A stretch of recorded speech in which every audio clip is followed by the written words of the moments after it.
Kansas City Chiefs, who from this point forward to the end of the football season are going to be the lead story in sports no matter what. It's training camp right now, so it's not top of mind awareness, at least to me, but we're growing ever closer to when they'll actually get on the field, play preseason games, and then the real thing as the Super Bowl favorites. Let's check out some good news from Sporting Kansas City for a change and some interesting and fun golf notes. That's coming up next on the Weekend Sports Wrap. More of Danny's Reasonably Irreverent podcast after this. We're here with Joe Spiker, the president of Easton Roofing. And Joe, you worked for other companies in the construction industry. What inspired you to start your own company in Easton Roofing? Well, Danny, when you are working for somebody else, you oftentimes don't get to see the project through from beginning to end, and you don't get the final control over the customer experience. And I wanted to build a place where people can come and get work done on their house and not have to worry about being treated the wrong way and get a good customer service experience start to finish. The company slogan is "Where Integrity Matters." Why is that so particularly important to you? Well, for us, what that means is treating each other with respect at work, treating our clients with respect, and making the right choice, especially when no one's looking. So when you're presented all the time as a contractor with choices that have to be made, are you going to make more money on this if you cut a corner? And we just wanted to make a place and a slogan that said to our people and to whoever is our customer, we're not going to do that. We're going to make the right choice regardless of profit. Easton Roofing, where integrity matters.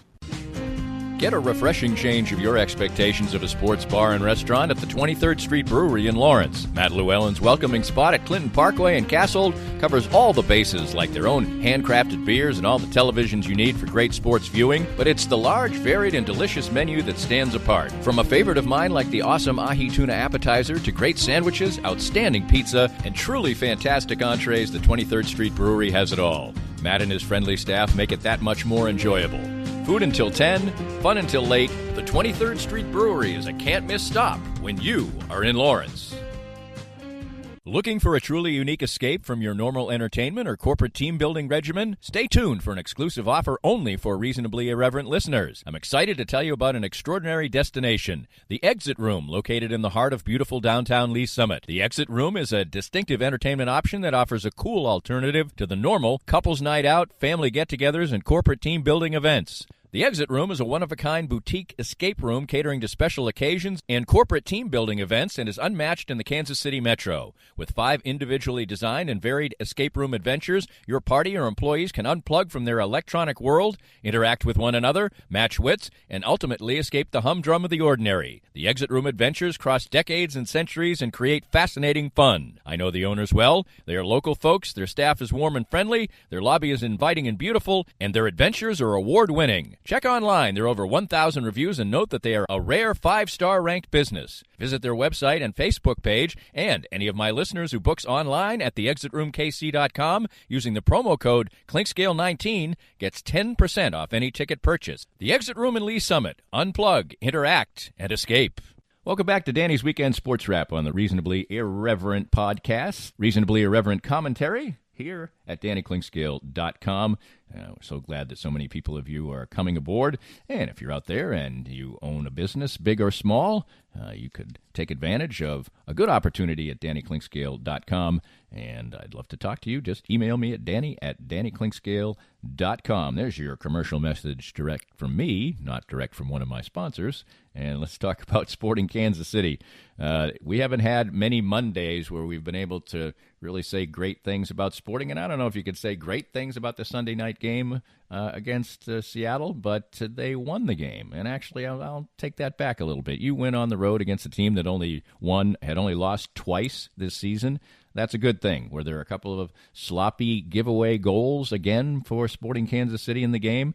Yes, there were. They won this game with their offense, and that's something that I guess in the long term is a good sign because Sporting usually will come around at times when they're really rolling to be the great defensive team that was the hallmark of their best run of play over the past few years. But 2 more goals from Felipe Gutierrez. Eric Hurtado, who has been plagued by injuries, got a great individual effort goal, and Sporting was able to build a 2-0 lead, withstand Seattle on the heels of Jordan Morris's play, bouncing back within one goal each time. You sense danger on each occasion, but Sporting was able to, after the lead was cut to 2-1, move it out to 3-1. After it was cut to 3-2, hang on. There was a post hit, but Sporting does get the victory. They move within 5 points of the playoff picture. Each and every missed point is going to be critical down the stretch. There's only 11 games left in the MLS season. So Sporting with good news, and they get to come back home for their next match and maybe build some momentum, something they really have not been able to do all season long. It's been, well, not even 2 steps forward, 1 step back. It's generally been 1 step forward and 1.5 steps back, or 2 steps back, or in the middle of the season, several steps in a row back, which has them in the hole that they are in right now. But Felipe Gutierrez is a great story. It was a nice profile in the Kansas City Star over the weekend of him rising from poverty in his native land and coming to this country, and now he makes well over $1 million, and those days are forgotten.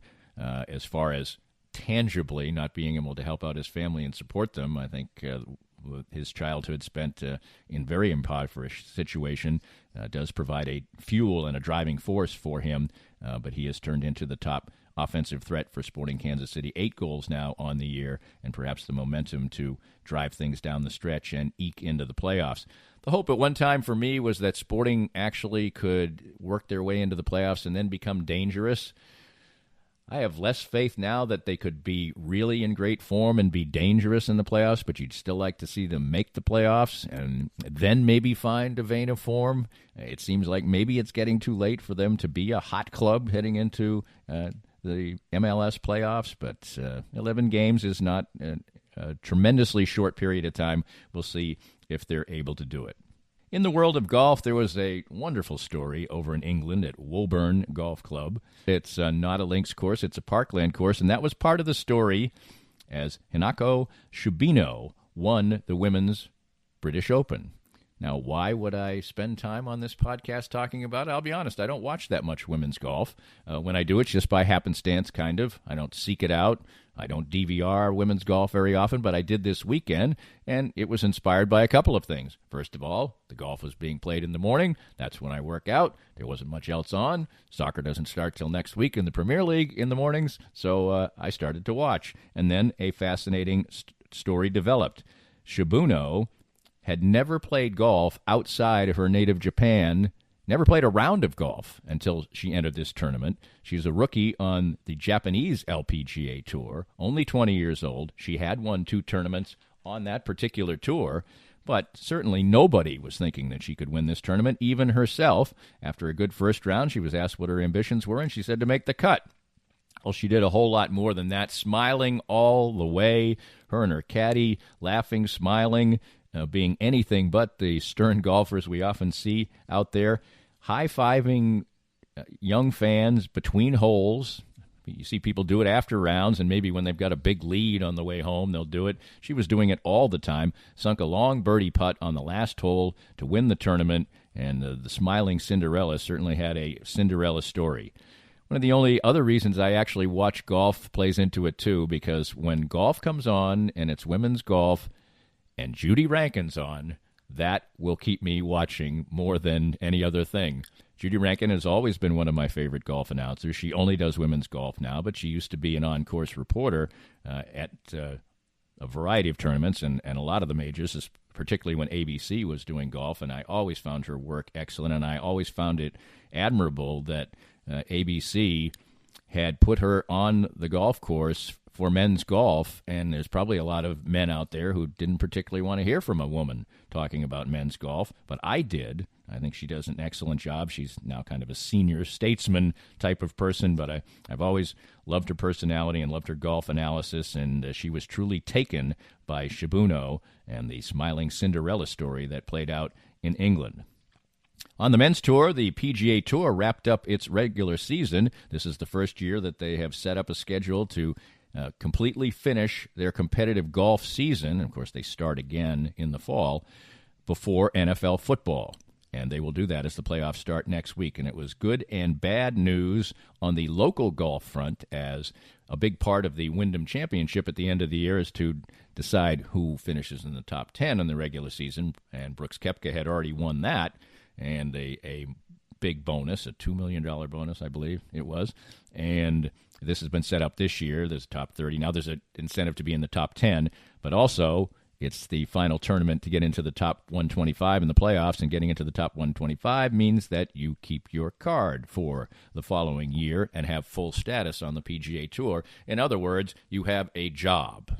And while it's not the end of the line, and I'll explain that in a minute, one local golfer, in Bryce Garnett, was just inside the 125 to start the week, 121. He had a good week. He had a top 10, and he moved up to 95. And more importantly, he did what he had to do to make sure he kept his spot, his 121 spot. If he had missed the cut, he probably would have missed. His mathematics was a little different. I'll get into the other case here in a minute. But Bryce Garnett from Missouri Western, and a Missouri native as well, he will stay with a full-time job on the PGA Tour, and the sixth-place finish yesterday put him over $1 million in winnings for the year. That's the other thing in PGA Tour golf now. That's why these tour cards and tour jobs are so precious. Even if you just, and I say just, which is ridiculous, are in the top 125, you're seen kind of as a journeyman if you're in that 125 state. But basically, it means you're in about the top 200 players in the world. Are there a handful of players around the world that would compromise the top 200 outside of the 125 on the PGA Tour? Yes, but more and more this is becoming the tour of destination for all golfers around the world. And most of the great golfers play full-time on the PGA Tour or close to it, or at least split time with the European Tour and other tours around the world. Not so good news for Robert Streb. On the SportsWrap last week, we talked about his third-place finish at the Barracuda Championship, which had elevated him to 123. Seemed like maybe he had rescued his season with that third-place finish to move up into the spot that would retain his card, but he went out and missed the cut, ended up dropping to 127, and so he does not secure his full playing rights for next year. However, there's another way to do it for Robert Streb.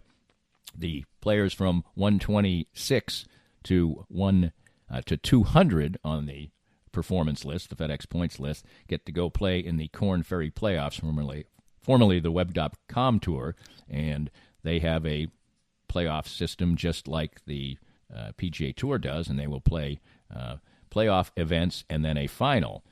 Their regular season ended yesterday as well. The top 25 at the end of the regular season get tour cards, and now there are another 25 available tour cards for the finals. And it's not as good an exemption in any way as being in the top 125. There's resets all the time and things like that, but at least you have a job. So Robert Streb will be tasked with going out in these Korn Ferry Tour playoff events and try to get into the top 25 in the points in that situation and retain a card for next year. You don't do that, and then your status is really murky. He has won a tournament on the PGA Tour. He probably can get a handful of starts, but it's difficult to set a schedule. So the good news, Bryce Garnett. The not-so-good news, Robert Streb. But it's so important to be on the tour for these guys, the big tour, because even though Robert Streb is in a position where he might lose his card, he still won almost $800,000 this year. I mean, that's not chump change, and that's why you want to get back on tour, even if you're struggling to keep your card. So good luck to Bryce Garnett. He gets to kick back and relax and take some time off and know that he has a job, and Robert Streb has work to do. That'll do it for the Sports Wrap for this week. Thanks for joining us. We appreciate all the folks who come to DannyKlingscale.com to listen to the podcast, read the blogs, read the movie reviews, and so on and so forth. Coming up Wednesday, I'll do a review of Quentin Tarantino's new movie. Like all the musical things we get to do, and just love talking sports as well. Right here on the Weekend Sports Wrap, and we'll see you again next week. We hope you enjoyed the latest Danny Klingscale Reasonably Irreverent podcast. Come back soon for something fresh and new. This podcast was made possible by our great sponsors like Sumner One is the company to make your office maximize efficiency. Welcome to the one place where everything works. Sumner One.